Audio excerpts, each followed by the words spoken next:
Hey, good morning everybody. Rene here with a special Saturday morning daily video devo. I just wanted to update you guys on a couple of things. I'm coming to you from the RV village that has sprung up in the parking lot here at Twin Lakes Church.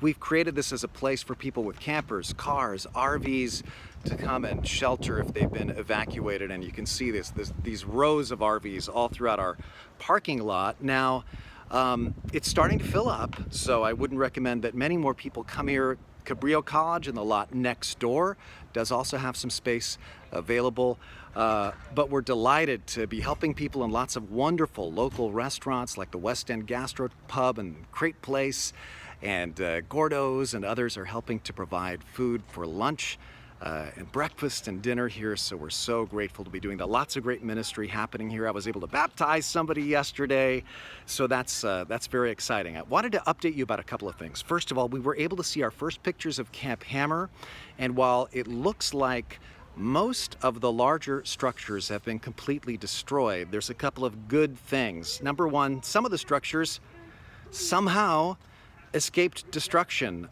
Some of the cabins look completely untouched. The field looks great, but most importantly, the forest looks great. Those redwood trees are amazing. They still look beautiful. They still look green.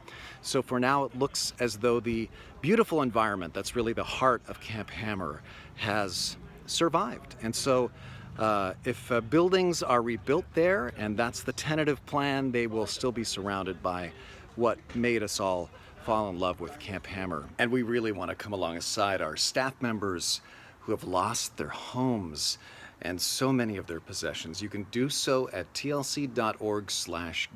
In the memo, write staff benevolence. Also, I wanted to thank you for what you did when I put out a call for help with Second Harvest Food Bank.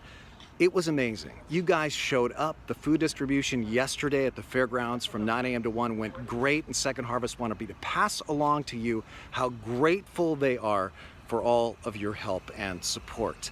Now, I wanted to leave you with a verse. In my church newsletter yesterday, I mentioned Isaiah 61, although I think I misquoted it as Isaiah 63, but it's really Isaiah 61, and I want you to focus on verse 3.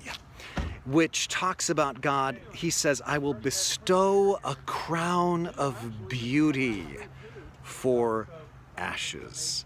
In other words, God is going to replace ashes, the ashes falling from our sky right now, with His beauty. Isn't that a wonderful promise? That promise was first spoken to captives from the burned down city of Jerusalem, who were being taken captive to Babylon in the late 500s BC. And yet those words are as relevant for us today as they were then. God promises, because He's the God of resurrection, that He will give us a crown of beauty for ashes. That's going to happen here in Santa Cruz County. That's going to happen at Camp Hammer. And most importantly, it's going to happen in our spirits. As we help one another through this, we're going to grow into Christ-likeness, and beauty will blossom in our souls instead of the ashes of despair. Let that encourage you. Hope you can join us this weekend for our live stream services. God bless you guys. We will see you next time.